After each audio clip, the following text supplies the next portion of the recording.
자, 챗GPT에게 단도직입적으로 물어보았습니다. 너가 한국 국적을 가졌다면 기술사 자격증을 취득할 의향이 있니?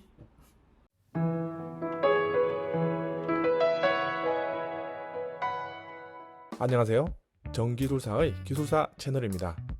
요즘 인공지능 언어 모델 챗GPT가 장안의 화제인 것 같습니다. 인터넷 검색 문화를 바꿀 수도 있을 만한 혁명적인 서비스라고 하네요. TV에도 각종 신문에서도 연일 관련 보도가 많이 다루어지는 것 같아요. 전 세계 약 5조 개 분량의 문서를 학습하였다고 하는데 그래서 저는 기술사에 대해서 어떻게 인식하고 있는지 한번 질문을 던져보았습니다. 그 전에 챗GPT를 간략하게 소개해드리면 오픈 AI라는 회사에서 개발한 대규모 언어 모델로서요, 사람들이 일상적으로 사용하는 언어를 이해하고 또 문장을 생성할 수 있는 인공지능이라고 하네요.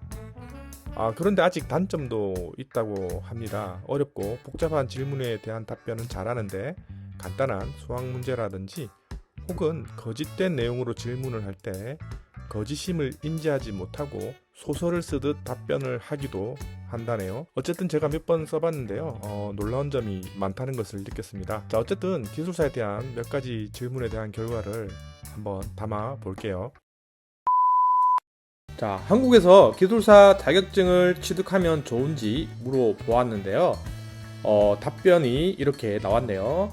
자, 한국에서 기술사 자격을 취득하면요, 취업이나 승진에 도움이 될 수 있다고 합니다. 일반적인 다 아는 내용인 것 같고요. 자, 그 다음 기술 사업을 창업하거나 기술 분야에 대한 컨설턴트나 교육자로서의 역할을 수행하는 것도 가능하대요. 자, 기술사가 아니더라도 가능한 내용이죠. 하지만 기술사가 있으면 조금 더 수월하다고 생각합니다. 그리고 중간에 관련 없는 내용이 좀 있다가요, 끝에 해당 분야에서 경쟁력과 실무 역량을 키울 수 있다는 점입니다 라고 했어요. 이 부분은 라이선스 없어도 가능하죠.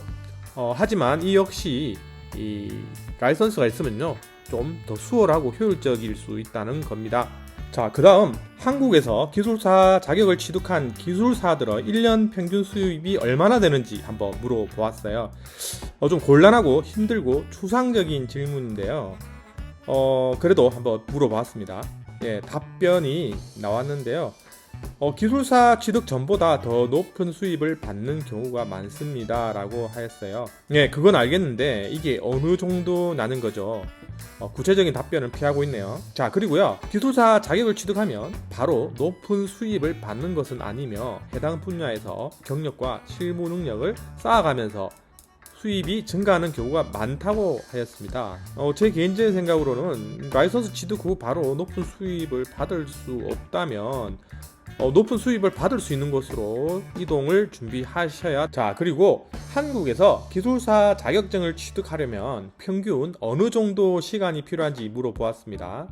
각자의 학습 능력과 방법, 경험 등에 따라 다를 수 있습니다. 일반적으로 1년에서 2년 정도의 시간이 필요하다고 알려져 있습니다. 예, 의외로 구체적으로 1년에서 2년이라고 명시를 하였네요. 자, 그리고 대학교에서 해당 분야를 전공하였거나 해당 분야에서 일을 하고 있는 경우에는 준비기간이 짧아질 수 있고, 그렇지 않은 경우는 시간과 노력이 더 필요할 수 있다고 하는 아주 당연한 답변을 하였습니다.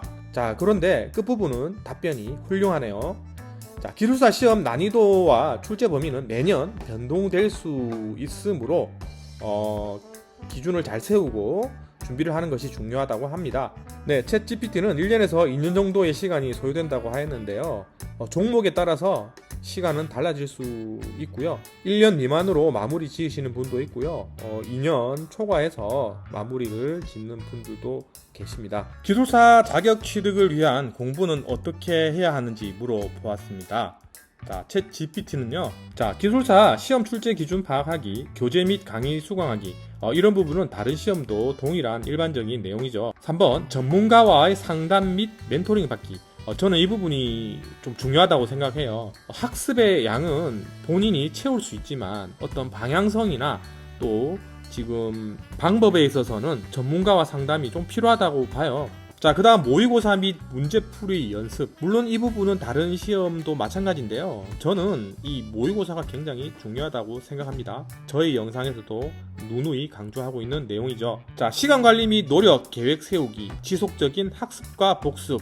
일반적인 사항입니다. 실무 경험 쌓기. 네, 그런데 시험 범위 모두를 경험할 수는 없죠. 그래서 직간접적인 경험을 최대한 쌓아야 되는데요. 이 부분은 요즘은 관련 정보와 데이터들이 굉장히 많고 쉽게 구할 수 있잖아요. 그래서 이 부분도 본인이 노력을 하시면 되겠습니다.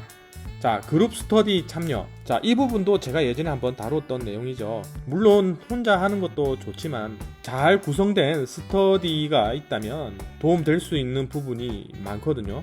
내용을 보면요, 다른 사람들과 의견을 나누고 서로에게 지식을 공유하며 또 서로의 약점과 강점을 파악하고 보완해 나가는 것도 중요합니다. 네, 같은 상황에 있는 다른 사람들과 이렇게 학습을 하다 보면요, 본인이 부족한 점도 보이고요, 또 강점도 보이게 돼요. 그리고 지식을 공유하게 되면 스스로 터득하는 부분보다 조금 더 효율적이고 신속하게 채워지는 효과도 있거든요. 자, 그 다음 스트레스 관리. 네, 모든 시험에 해당되는 내용입니다. 하지만 아주 어떻게 보면 제일 중요하다고 볼 수 있겠네요. 자, 그리고 지속적인 모티베이션 유지하기. 저는 이 부분도 굉장히 중요하다고 생각해요.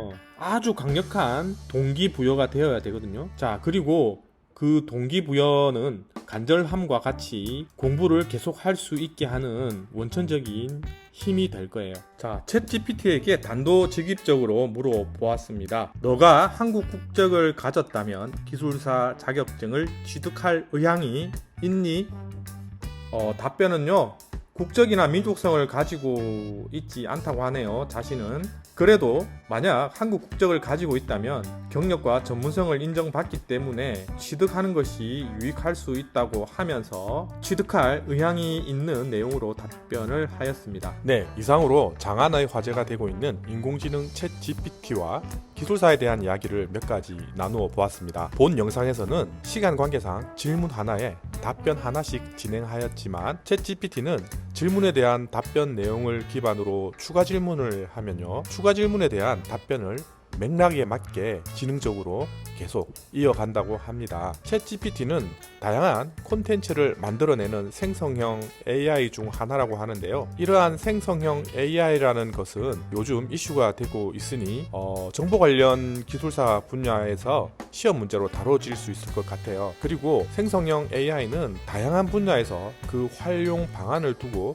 많은 연구가 진행되는데요. 다른 분야 기술사를 준비하는 수험자분들도 자신의 분야에서 어떻게 전망되고 있는지 스크랩하면 기술사 답안을 작성할 때 이를 정리한 본인의 생각을 녹여낼 수도 있으니까 괜찮지 않나 생각합니다. 챗GPT는 MBA 학위, 미국 회계사, 미국 변호사, 의사 면허 등 많은 시험을 통과했다고 하네요.